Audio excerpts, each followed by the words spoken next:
40,000 above വരുന്ന ബഡ്ജറ്റുള്ള ലെഹങ്കാസിൽ embroidery കുറേ അധികം ഇൻവോൾവ് ആയിരിക്കും. പക്ഷേ കസ്റ്റമറിന് കുറേ പിൻട്രസ്റ്റിലുള്ള റെഫറൻസും അല്ലെങ്കിൽ ആസ് എ ഹോൾ ഏതെങ്കിലും ഒരു ബ്രൈഡൊക്കെ ഇട്ട റെഫറൻസ് മനസ്സിൽ എപ്പോഴും സൂക്ഷിച്ചിട്ടുണ്ടാവും.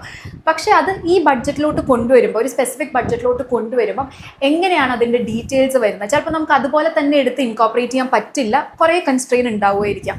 അപ്പോൾ എങ്ങനെയാണ് അതിൻ്റെ ഡീറ്റെയിൽസ് വരുന്നതെന്ന് അറിയാൻ വേണ്ടിയിട്ടാണ് ഇലസ്ട്രേഷൻ ചെയ്യുന്നത്. നമ്മുടെ ടീമിൽ 2 പേരാണ് യൂഷ്വലി സ്കെച്ച് ചെയ്യുക. അതിൽ മെയിൻ ആളാണ് കീർത്തന. കീർത്തന യൂഷ്വലി സ്കെച്ച് ബുക്കിലാണ് സ്കെച്ച് ചെയ്യുന്നത്. പക്ഷെ ഇപ്പൊ കീർത്തനയ്ക്ക് ഒരു XP പെൻ. എന്താ കീർത്തന എന്തത്? XP pen. XP പെന്നിന്റെ അഡ്വാൻറ്റേജസ് എന്തൊക്കെയാ? നമുക്ക് ആക്ച്വലി കുറച്ചുകൂടെ വൈഡ് സ്ക്രീൻ ആയിരിക്കും. നമ്മളിവിടെ ടാബിൽ സ്കെച്ച് ബുക്ക് ആയിരുന്നു യൂസ് ചെയ്തുകൊണ്ടിരുന്നത്.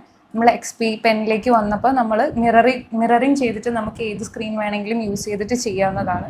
നമ്മളിപ്പോൾ ഫോട്ടോഷോപ്പിലാണ് ചെയ്യുന്നത്. കുറച്ചുകൂടെ വൈഡ് സ്ക്രീൻ ആകുമ്പോൾ നമുക്ക് കുറച്ചുകൂടെ ഡീറ്റെയിൽസ് ആഡ് ചെയ്യാൻ എളുപ്പമായിരിക്കും.